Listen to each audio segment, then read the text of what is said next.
3 बंदों ने मेरे साथ ज़बरदस्ती ज़िना किया और मुझ पर तशद्दुद करते रहे। वो एसएचओ है, वो कहता है कि जी आपकी बच्ची अपनी मर्ज़ी से गई होगी। जी पता नहीं सर, एक रिश्ता था उसमें आए थे ये लोग, तो उन्होंने हमें गवाह किया तो ले गए हमें। तो वहाँ से मुझे मारते थे खंजर, कभी कुछ करते थे कभी कुछ करते। वो बाहर दुकान पे गया तो दरवाज़ा खुला था, मैं भाग गई थी।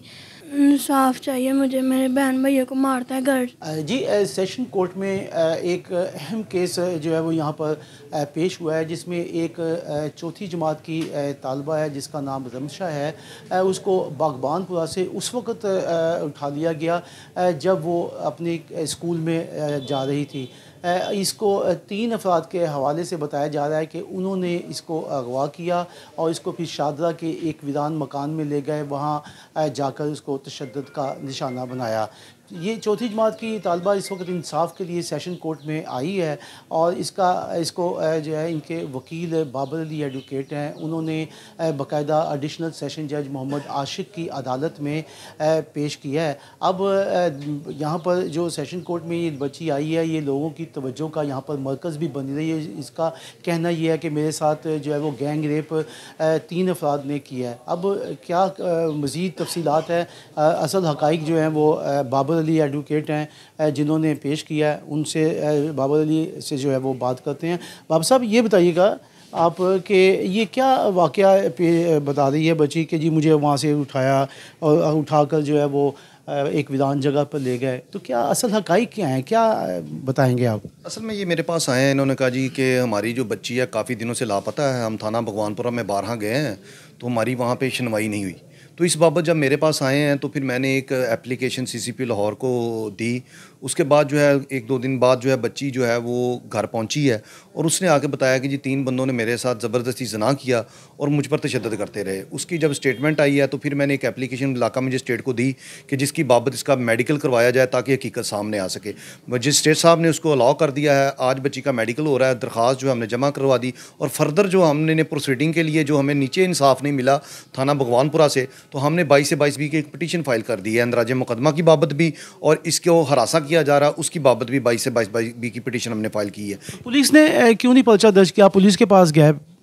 मुझे इसकी वालदा ने बताया कि जी मैं 12 थाने भगवानपुरा में गई हूँ, तो वो जो एसएचओ है वो कहता है कि जी आपकी बच्ची अपनी मर्ज़ी से गई होगी, मैं इसमें क्या कर सकता हूँ। 3-4 दफ़ा गई हूँ, अगवा की बाबत मैंने एप्लीकेशन दी। हालांकि बच्ची, मैं खुद शॉक्ड हूँ कि बच्ची जो है वो नाबालग है, 14-15 साल 16 साल इसकी एज है, चौथी जमात की स्टूडेंट है, और एसएचओ को तो फौरी तौर पर इस पर अमल करना चाहिए था ताकि ये ज़्यादती से बच जाती और ये तशद्दुद से बच जाती। लेकिन ऐसा मामला जो है वो नहीं हो सका पुलिस की तरफ से, तो हम डेफिनेटली हमने कोर्ट को अप्रोच करना, तो हम कोर्ट में आ गए। तो अब अदालत में जो आपने 22 से 22 बी की दरख्वास्त दी है उस पर अदालत ने क्या अहकाम जारी किए? अदालत ने जी नोटिस जो है कमेंट्स के लिए जो एसपी से कमेंट्स के लिए रख ली है। एसपी कैंट से कमेंट्स मंगवाए हैं। अब देखते हैं जी इसका आगे जो प्रोसीडिंग होती है एज पर लॉ वो तो इंशाल्लाह करेंगे और इसको इंसाफ दिलवाएंगे इंशाल्लाह। मेरे पास यहाँ पर रिमशा मौजूद है, हम आए उनसे जो है बात करते हैं। रिमशा, आप ये बताओ कि आप रहने वाली कहाँ की हो? इस्लाम पार्क स्टेशन। अच्छा, तो कौन सी जमात में पढ़ती हो? चौथी में। चौथी जमात में पढ़ती हो? जी। अच्छा, ये बताएं कि कब आपको अगवा किया गया और उस वक्त आप कहाँ पे जा रही थी?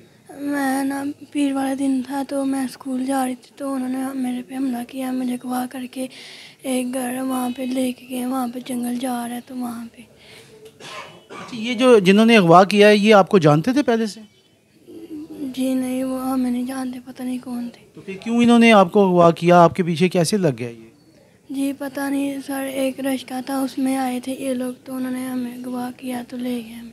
अच्छा, उसके बाद क्या हुआ आपको जब आप स्कूल से आपको लिया उठाया उन्होंने, उसके बाद वो फिर कहाँ लेकर गए थे? एक घर था वहाँ पे टूटा था तो जंगल झाड़ थे, वहाँ पे लेके गए थे। तो वहाँ से मुझे मारते थे खंजर, कभी कुछ करते थे कभी कुछ करते। गन पॉइंट दिखाते हैं कि आपके माँ बाप को मार देंगे, जो मैंने कहना वही करना पड़ेगा आपको। तो वहाँ पर कौन कौन लोग वहाँ पे मौजूद थे उस वक्त? कोई भी नहीं, वही 3 लोग थे और कोई भी नहीं था, घर बंद था। क्या नाम है उनके तीनों के? एक का नाम अख्तर है, उसके बाप है, और एक शबाज है, तो उसका एक भाई अली है। वो 3 लोग थे। अच्छा, तो शादी आपसे कौन करना चाहता था तीनों में से? वो शबाज करना चाहता था। अच्छा, तो फिर आप जब वहाँ पे रही तो फिर क्या उन्होंने कोई तशद्दुद का निशाना बनाया आप लोगों को? जी मारता था, ईंटें चलाता था पीछे कि मैंने तुझे मार देना। तो फिर वहाँ से निकली कैसे, किस तरीके से वहाँ से भाग कर आई हो? वो बाहर दुकान पे गया तो दरवाज़ा खुला था, मैं भाग गई थी। तो वहाँ पे एक भाई था बहुत अच्छे, वो उन्होंने हमें गाड़ी पे बैठाया था, उन्होंने हमें पैसे दिए थे, हम आ गए वहाँ से? जी। तो फिर उसके बाद आप घर पे आई हो अपने? जी, रात के 10 बजे थे जब मैं घर पे गिरी जाके दरवाजे के पास। मेरी मम्मा ने मेरे ऊपर पानी छींटे डाल दिए कि मैं बेहोश हो गई थी इसलिए। अच्छा, उसके बाद फिर ये आप यहाँ पर अब अदालत में जो आप आई हो, जी। तो ये कैसे आप यहाँ पर पहुँची हो? इंसाफ चाहिए मुझे, मेरे बहन भैया को मारता है, घर टाप के नहीं, छत टाप के मेरी बाबा को भी मार के आया, मेरे बाबा का एक्सीडेंट हुआ है तो उसकी टांग टूटी है, उसको भी इतने बुरे से मार के आया। मेरी बहन को भी मारा, मेरी अम्मी को भी मारा, मेरे भाई को भी मारा है। नहीं, तो जब वो आपके घर में भी आते थे, आप पर तशद्दुद भी किया, तो आप लोग जानते नहीं थे कि ये कहाँ रहते हैं, कहाँ? जी नहीं, हम नहीं जानते उनको, पता नहीं कौन है। जी, आपने रिमशा जो है वो उसका मौक़िफ़ सुना। अब सूरत हाल ये देखने में आ रही है कि अगर कोई इस तरह का वाक़या पेश आता है और इसमें चाहिए कि पुलिस को कि फ़ौरी तौर पर एक्शन ले ले, लेकिन पुलिस जो है वो टाल मटोल से काम करती है। फिर लोग जो है वो इंसाफ के लिए अदालतों में भी आते हैं, अदालतों में भी काम का बोझ जो है वो बढ़ रहा है। अगर वहीं पे ही थाने में ही इदादरसी हो जाए तो मेरा ख़्याल है कि ये मामला जो है ना इतना आगे ना जाए, क्योंकि जितना आप ये ऐसे केस को ज़्यादा तवील करेंगे उसी तरह शवाहद भी ख़त्म हो जाते हैं और जो मुलज़िम है उनको भी फ़ायदा पहुंचता है। अब लड़की रिमशा का कहना यह है कि मुझे 3 अफराद जो है वो ले गए और मुझे ज़्यादती का निशाना जो है वो बनाया। अब इस बच्ची का ये कहना है। अब देखते हैं मेडिकल रिपोर्ट जो आएगी वो क्या बताती है। सूरत हाल ये है कि अब अदालत में ये केस आ चुका है, अब अदालत ने मज़ीद कार्रवाई जो है वो आगे चलानी है।